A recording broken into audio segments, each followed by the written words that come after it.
저희 시댁에는 제사가 1년에 3번 있어요.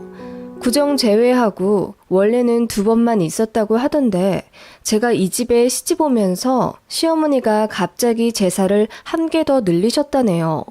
큰 댁에서 지내는 제사를 일부러 가져오신 거예요. 네, 저희 시댁은 작은 집이에요. 큰아버님, 큰어머님 모두 정정하게 계시고 그 밑으로 아들도 2이나 있습니다. 큰댁 큰아들은 결혼한 지 꽤 됐고요. 그 집에서 지낼 제사를 굳이 가져와 일을 만드신 게 바로 저희 시어머니입니다. 어머님 말로는 충주에 있는 땅 유산 때문에 가져온 거라고 하시더군요. 그런데 시 당수거른 말씀 들으니 제사랑 상관없이 그냥 가만히 있어도 어차피 시아버지 앞으로 몇 % 상속될 수밖에 없다던데 시어머니가 굳이 우기고 우겨서 제사를 가져오셨다더군요. 그것도 저 결혼하자마자요. 그래서 봄에 2번, 가을에 1번 이렇게 제사 지냅니다. 저는 맞벌이 하고 있는 워킹맘이고요. 교육청에서 근무하고 있는 공무원입니다. 안 바쁠 땐 칼퇴하며 애들 챙기지만 바쁠 땐 진짜 바빠요. 야근도 많이 하고 결코 꿀빠는 보직 아닙니다. 애 둘 낳고 제대로 쉬지도 못하고 바로 복귀했고 그때마다 도와주신 건 저희 친정 어머니이십니다. 시댁은 저희 집이랑 차로 2시간 거리이고 친정은 저희 집이랑 좀 가깝기 때문에 아이들 등하원이나 가끔 불시에 애들 아파서 조퇴하고 그럴 때 저희 친정엄마가 다 도와주셨어요. 일하는 엄마가 죄라고 애들이 제 말은 안 듣고 지 외할머니만 더 따르고 좋아할 정도로 저희 애들과 친정엄마 사이의 유대감은 참 특별합니다. 저 역시 저희 친정엄마한테 얻어먹은 반찬만 냉장고 몇십 대는 꽉 채울 정도일 거예요. 그래서 저도 친정엄마한테 많이 보답하려고 노력했고요. 한 달에 용돈도 섭섭지 않게 드렸고 제주도며 괌이며 여행도 보내드렸습니다. 그런데 저희 시어머니는 이런 단편적인 모습만 보시고 질투를 많이 하시더라고요. 사실 친정엄마 덕분에 저도 일하며 건실하게 가정 꾸리는 거잖아요. 솔직히 말해서 결혼하면서 시댁에서 지원 한 푼 안 받았습니다. 요즘 젊은 신혼부부들은 자기들 힘으로 대출받아 보금자리 일궈간다면서 저희도 그렇게 살길 바라셨죠. 저희도 마음 같아선 그러고 싶죠. 그런데 모아둔 돈은 빠듯하고 대출을 억씩 턱턱 받자니 뭔가 숨도 막히는 와중 친정엄마가 모아두신 비상금으로 저희 신혼집 보태주셔서 겨우 한숨 돌렸거든요. 그 돈은 사실 돌아가신 친정아빠 사망보험금의 일부였어요. 얼마나 의미 있는 돈인지 알기에 정말 받기 싫었지만 친정엄마가 기어코 손에 쥐어주신 덕분에 눈물로 계약한 저희 첫 집입니다. 시어머니는 그 사실 아시고도 보태주실 거면 조금만 더 보태서 애들 매매할 수 있게 해주시지. 전세나 매매나 별 차이도 안 나는데 내가 다 아깝다. 이러시면서 속 긁는 소리만 해대시더라고요. 시어머니 성격 대충 어떤지 아시겠죠? 솔직히 말해서 진짜 철모르는 20대 후반에 시어머니 자리 제대로 살펴보지도 않고 한 결혼이라 망정이지. 다시 그때로 돌아간다면 바로 파혼하고 싶네요. 아무튼 그런 시어머니였고 저도 나름 할 말 하는 며느리라 애들 낳고 나서는 무서울 게 없어 시어머니한테 말대꾸도 좀 하고 투닥투닥 거리기도 했습니다. 많은 일들이 있었고 저도 시간이 많이 지났기 때문에 이제 웬만한 일은 한 귀로 듣고 훌려버릴 지경에 이르렀지만 결코 적응이 되지 않는 것이 하나 있습니다. 바로 시댁 제사입니다.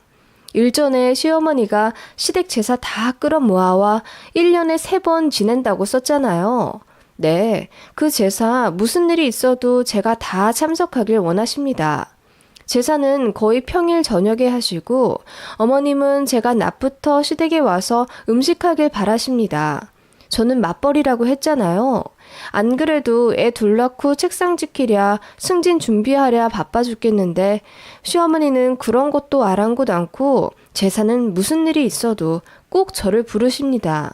제사 있는 날은 무조건 휴가를 써야 한다며 일주일 전부터 저를 채근하세요. 다음 주에 제사인 거 알지? 휴가 결제 미리미리 받아놔. 저번처럼 발등에 떨어진 불똥 마냥 급하게 해서 오지 말고. 어머님, 다음 주에 행사가 너무 많아서 휴가 내기가 부서원들한테 너무 미안해요. 승진한 지 얼마 안 됐기도 해서 눈치가 많이 보이는데 저 이번에는 애들 아빠만 보낼게요. 몇 년 동안 빠짐없이 참석한 제사잖아요. 몇 년 동안 안 빠진 거 이번에는 왜 빠진다는 거냐? 어차피 오래 못 다닐 직장인데 왜 그렇게 공들여 다니니? 잔말 말고 무조건 와. 적어도 2시에는 와야 한다. 그래야 방앗간에 네 차 타고 같이 가지. 어머님, 제가 시댁 제사일에만 유독 약한 이유가 있습니다. 결혼 초일이었어요. 그날도 시댁 제사를 앞두고 있었는데 회사에서 일이 너무 많아서 점심도 못 먹고 일했어요. 오후 반차를 쓴 날이라 1시에는 나가야 했었는데 도저히 안 되겠더라고요. 애초에 반일 휴가를 낸 것 자체가 무리였던 주였습니다. 그래서 별일이야 있겠냐는 심정으로 시어머니께 문자로 제사 참석 못하겠다고 죄송하다고 써서 보내드리고 바로 정신없이 일하고 있었습니다. 그런데 3시간 정도 후 동기에게 메신저 쪽지가 오더라고요. 직장 건물 1층 로비에 저희 시어머니가 와 계시니 빨리 내려가 보라고요. 그 쪽지 보자마자 놀라서 허겁지겁 내려갔더니 시어머니가 얼굴이 벌개진 채로 저에게 삿대질을 하며 마구 화내시더라고요. 뭐? 제사를 안 온다고? 이혼할 거 아니면 여자가 시댁 제사는 무조건 참석하는 건데 너 지금 이렇게 되도 않게 나오는 거 보니 우리 아들이랑 이혼할 생각이로구나? 네?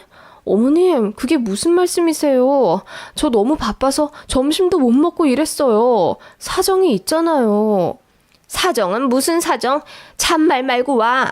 내가 너 버릇 고쳐주려고 한달음에 네 직장까지 왔어. 당장 가방 가지고 내려와. 무슨 대단한 일을 한다고. 그렇게 시어머니는 저희 회사 사람들 앞에서 고래고래 소리를 질러가며 혼을 내셨고 저는 그날 개망신을 당했습니다. 시어머니는 제사에 있어서는 철두철미하신 분이었습니다. 제가 맹장이 터져도 전쟁이 터져도 시댁 제사에는 반드시 와야 한다는 일종의 집착 같아 보이기도 했어요. 그날 저는 눈물을 펑펑 흘린 채 시댁에 가 전을 부치고 사과를 자르며 제사상을 차렸습니다. 어머님이 그러시더라고요. 알겠지? 너 제사 안 오면 내가 지구 끝까지라도 쫓아갈 거다. 또 망신당하고 싶지 않으면 제사하는 날에는 제깍제깍 건너와. 다행히 몇 달 뒤 다른 지역 청으로 이동하게 되었고 저는 세근무지에서 또 망신당하고 싶지 않아서 제사는 무조건 참석했어요. 어머님은 정말 한다면 하는 분이라 직장에 또 오실 것 같았거든요. 저희 남편이요? 이런 시어머니에 대해 본인도 당연히 불만 가지고 있습니다. 제사로 저 피곤하게 하지 말라며 본인이 더 불같이 화내는 사람인데 또 웃긴 게요. 남편이 나서면 가만히 있던 시아버지가 난리치십니다. 어디서 고추 달린 게 집안 제사 가지고 여자 감싸냐고요. 정말 길길이 날뛰면서 화내시는 바람에 그냥 제가 알겠다고 하고 그랬어요. 전부 다 말씀드릴 수는 없지만 아무튼 피곤한 집안입니다. 그냥 제사만큼은 제가 숙이고 들어가는 게 여러모로 평화로워요. 아무튼 그렇게 살아왔고 1년에 3번만 시어머니 비위 맞춰 제사 참석하면 1년이 평화로웠기에 좋은 게 좋은 거라고 생각하며 몇 년을 살아왔어요. 솔직히 말해서 제사가 엄청 많은 집도 아니고 3번이면 무난한 편이잖아요. 저의 필수 참석 조건이라는 게 많이 숨막히지만 그냥 그렇게 좋게 생각하면서 살았습니다. 그러던 와중 정말 역대급으로 쇼킹한 사건이 일어나게 됩니다. 가을 제삿날 일주일 앞두고 시어머님께서 역시나 제사 채비를 하시며 카톡이며 전화로 저를 닥달하기 시작하셨죠. 저는 신입 교육도 맡았고 새로 진행하는 업무도 있어서 정말 눈, 코, 뜰 새 없이 바쁜 일상을 보내고 있었어요. 야근도 아무리 늦어도 11시에는 퇴근했었는데 그 주는 할 일이 폭탄처럼 쏟아져서 새벽 1, 2시에도 퇴근하고 그랬습니다.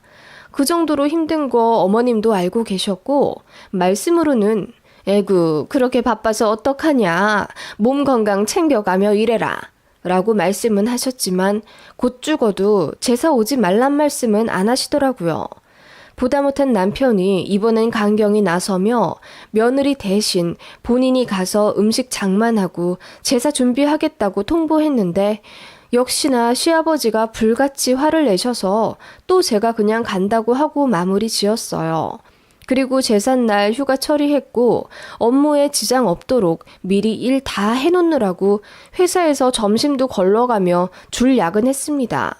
친정엄마가 그런 제 모습을 보시며 전에 없이 한숨을 크게 쉬시더라고요. 저희 친정엄마는 제가 일하랴, 애들 낳아 키우랴, 동분서주하는 게 닦아시다 하시면서도 시댁 일이나 남편과의 일에는 크게 관여를 안 하셨습니다.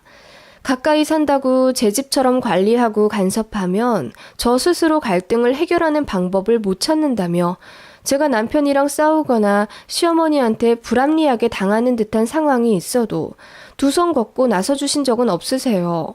단지 저를 위해 우리 애들을 봐주시고 반찬 사다 먹지 말라고 직접 해주시는 정도로 선을 그으셨습니다. 그게 저희 친정엄마만의 방침이었어요. 결혼 초반까지는 가끔은 너무 제 편을 들어주지 않는 친정엄마에게 서운할 때도 있었지만 돌이켜보니 엄마가 현명하신 거더라고요. 남편이랑 싸웠다고 친정집으로 도피하거나 시어머니 때문에 속상할 때 쫄랑쫄랑 친정엄마한테 달려가 일러 바치고 그랬다면 악순환만 됐을 것 같아요. 그래서 가까이 사는 친정엄마는 나름의 기준을 세우신 거였어요. 그런데 딱 하나, 제사 문제만큼은 친정엄마도 많이 속상해 하셨어요. 일하는데도 휴가까지 써가며 제사를 지내는 것이 영 이해가 안 가시는 거죠. 그래도 제 앞에서 대놓고 시어머님을 험담하거나 하진 않으셨어요. 저랑 남편이 알아서 잘 해결하길 바라면서도 은근히 제사에 있어서는 좀 융통성 있게 갔으면 하는 바람은 있으셨죠. 아무튼 그 가을 제사 시기에 제가 너무 바쁜데도 불구하고 휴가를 냈습니다. 그런데 제사 전날 직장에 인사 문제로 큰 사건이 하나 터지게 되어 난리가 났어요. 그 일 수습하느라 밤까지도 팀 내 회의하고 정말 비상이었습니다. 도저히 제가 휴가를 낼 입장이 안 되길래 시어머니께 제삿날 당일 새벽에 전화를 걸었어요. 어머님, 빨리 말씀드리는 게 좋을 것 같아서 조금 이른 시간에 전화드려요. 저 이번에 제사 못 갈 것 같아요. 부서에 너무 큰일이 생겨서 수습하고 있거든요. 뭐? 못 온다고? 휴가 냈잖니? 휴가 반환해야 할 것 같아요. 제가 빠지기가 너무 힘든 상황이에요. 그런 게 어딨다니? 빠질 사람은 빠져도 다 돌아가게 돼 있어. 잔말 말고 무조건 와. 이번엔 다른 친척들도 몇 명 오신단 말이야. 네가 안 오면 어떡해? 어머님, 저 지금까지 꼬박꼬박 휴가 내고 제사 갔잖아요. 이번만 봐주시면 안 돼요? 정말 안 될 것 같으니까 이 새벽에 전화드려서 말씀드리는 거잖아요. 제가 마침내 눈물을 터뜨리며 어머님께 애원하자 어머님도 당황하시더니 이내 막 화를 내시면서 아니, 그런 게 어딨어. 며느리가 무조건 와야지. 네가 못 오면 뭐 니네 친정엄마라도 연락해서 보내. 일손도 모자라 죽겠는데 여자가 그깟 직장일 때문에 시댁제사도 못 온다는 게 말이 돼? 너희 친정엄마가 그렇게 가르치셨다니? 자식 잘못 키운 책임 내일 와서 지시라 그래. 라고 막말을 하시더라고요. 진짜 제사 관련해서는 예민하고 빡빡하게 구시는 거 알고 계셨는데 이렇게까지 나오실 줄은 꿈에도 몰랐어요. 친정엄마 자식 교육까지 운운하시니 저도 너무 열이 받아서 어머님, 그깟이라고 말을 붙일 수 있는 게 제 직장인지 제사인지 모르겠네요. 제가 놀고 먹는 것도 아니고 애들 아빠랑 애들이랑 잘 살아보겠다고 코피 터지게 일하며 직장 다니는 건데 왜 그게 그깟이라는 말이 붙어야 해요? 저 진짜 치열하게 살아요. 하찮은 일 하면서 시간 때우는 거 아니라고요. 그리고 어떻게 자식 교육 운운하시며 모욕을 주세요? 저희 친정엄마가 왜 시댁에서 제사를 도와야 하나요? 제가 입에 모터 달린 듯 울분을 쏟아내자 시어머니가 당황하시면서 아니, 말이 그렇단 얘기지, 말이. 누가 진짜 사부인 모셔오랬니? 그 정도로 여자한테 제사가 중요하다. 이 말 한 거지. 됐다. 너 알아서 해라. 하고 끊으시더라고요. 전화 끊고 눈물이 줄줄 나왔고 남편이 사실 알고 너무 미안해하면서 이번에 본인이 가서 무슨 일이 있어도 제사 관련해서 일 마무리 짓고 오겠다 하더라고요. 안 그래도 저도 직급이 올라가면서 많이 바빠졌거든요. 그리고 그날 직장일 때문에 저녁에 애들을 맡기고자 친정엄마께 전화를 드리다가 제사일로 시어머니한테 한 소리 들은 걸 말씀드리게 됐어요. 원래 같았으면 미주알, 고주알 다 말씀드리진 않는데 이번엔 저도 너무 속상해서 시어머니의 실언까지 어쩌다 보니 다 전달하게 됐습니다. 그러면 안 되지만요. 친정엄마는 제 예상보다 더 불같이 화를 내셨어요. 뭐라고? 나더러 자식 교육을 잘못 시켰다고 했다고? 제사가 네 직장보다 더 중요하다고 했다고? 세상에, 일하는 며느리 꼬박꼬박 제사에 불러 일 시키는 거 가만히 보고만 있었더니 이건 뭐 똥인지 된장인지 구분도 못하는 집안인가 보다. 자식 교육? 내가 이번에 가서 제대로 교육시키고 와야겠다. 하시면서 화를 내시더라고요. 그냥 홧김에 그렇게 말씀하신 줄 알았는데 아니었습니다. 저도 일하느라 바빠 몰랐는데 나중에 듣게 된 사실로는 정말 쇼킹 그 자체더라고요. 친정엄마가 정말 저희 시댁으로 건너가신 거예요. 시댁의 당도에서 문이 부셔져라 현관문을 주먹으로 노크하셨대요. 이윽고 문이 열리고 저희 친정엄마 얼굴을 본 시어머니 표정은 그야말로 하얗게 질려서 무슨 귀신 본 듯 하셨다네요. 아니, 사부인이 여기를 어떻게 저희 딸이 오늘 제사 못 온다니 저라도 와야죠. 자식 교육 제대로 못 시킨 대가로 오늘 여기서 제사 제대로 돕고 갈게요. 그래야겠죠, 사부인? 아니, 네? 아니, 그건 제가 그냥 홧김에 아니, 그렇다고 여길 진짜로 오시면은 자, 앞치마 어딨죠? 하나 주세요. 그렇게 막무가내로 부엌에서 앞치마를 둘러매고 소매를 걷어붙인 친정엄마에게 너무 놀란 시어머니가 허옇게 질린 안색으로 아무 말씀 못하시자 친정엄마가 먼저 냉장고 여기저기를 뒤져가며 요리 준비를 시작하셨다네요. 아유, 사부인, 이러실 것 없습니다. 그만하시고 일어나세요. 아니요, 할 건 해야죠. 못난 저희 딸이 일하느라 바빠서 제사도 못 오는 게 말이 되나요? 제가 오늘 다 하고 가겠습니다. 아니, 근데 고구마 튀김을 이렇게 하셔서야 되시겠어요? 이거는 설탕물에 좀 재워놔야죠, 사부인. 설탕 좀 가져오세요. 그렇게 친정엄마가 한술 더 떠 시어머니에게 일을 시키기 시작하셨다네요. 그리고 제사상에 오를 요리마다 간섭하며 한 소리 하셨다네요. 가자미를 이렇게 올리셔야 되겠어요? 취잣물 없으세요? 권위 있는 집안 제사상이면 조금 더 신경을 쓰셔야지요.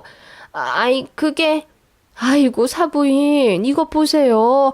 표고버섯은 이렇게 올리는 게 아니에요. 십자로 칼집을 내셔야지. 이게 뭡니까? 칼 좀 가져와 보세요. 그렇게 친정엄마는 입에 못 터단 듯 잔소리를 하기 시작하셨고 시어머니는 기가 질려 아무 말씀 못 하셨다네요. 그리고 뒤늦게 들어오신 시아버지가 놀라서 무슨 일이냐고 묻자 친정엄마는 사부인이 말씀하시길 우리 애가 제사 못 오면 친정엄마라도 불러오라 그러셨다네요. 안 그래도 그러려고 했거든요. 자식 교육 잘못했으면 AS 제대로 해드려야죠. 그래서 일하느라 바쁜 저희 딸 대신 제가 왔어요. 라고 말씀하셨고 시아버지가 잔뜩 언짢으신 기색을 펼치시며 시어머니가 말실수를 했나 본데 그 점 사과드릴 테니 어서 들어가시라 하셨대요.